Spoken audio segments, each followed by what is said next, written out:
Sa kasaysayan ng Pilipinas, madalas nating naririnig ang mga pangalan ni Lapu-Lapu, Rizal at Bonifacio. Sila ang mga bayani na itinuro sa atin sa paaralan, mga simbolo ng tapang at kalayaan. Pero sa ilalim ng alon ng kasaysayan, may isang pangalan na unti-unting natabunan ng alikabok ng panahon. Isang mandirigmang hari na minsang naghari sa Maynila, si Raha Sulaiman.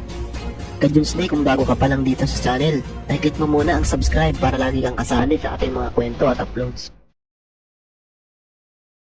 Dumating ang mga Kastila, ang Maynila ay isa ng maunlad na kaharian. May kalakalan, kultura at mga batas.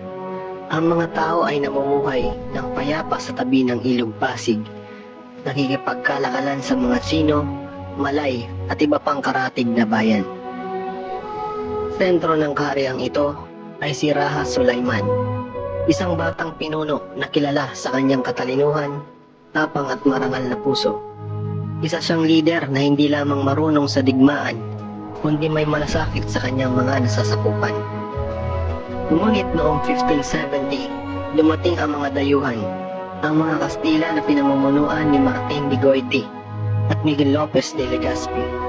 Nag-alok sila ng pagkikipagkaibigan, ngunit sa likod nito ay isang lihim na layunin, ang sakupin ang Maynila.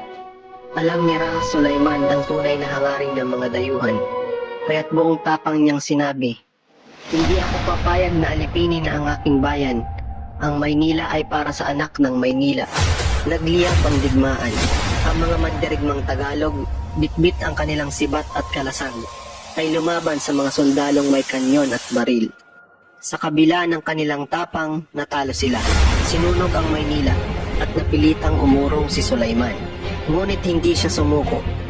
Muling bumalik si Sulaiman noong 1574 upang ipaglaban muli ang kalayaan ng kanyang bayan. Sa pagkakataong iyon, pinangunahan niya ang mga mandirigmang Pilipino sa huling laban. At doon, sa alon ng digmaan, tuluyan siyang naglaho. Mahigit 400 taon ang lumipas, marami na ang nagbago. Ngunit ang pangalan ni Raha Sulaiman ay muling bumangon, hindi bilang hari, kundi bilang simbolo ng lakas ng bayan. Dahil ngayon, ang Pilipinas ay may isang barkong pandigma na ipinangalan sa kanya, ang BRP Raha Sulaiman. Isang barkong naglalayag sa karagatan upang ipagtanggol ang ating bayan. Tanda ng walang hanggang pagpupugay sa isang pinunong unang lumaban para sa ating kalayaan.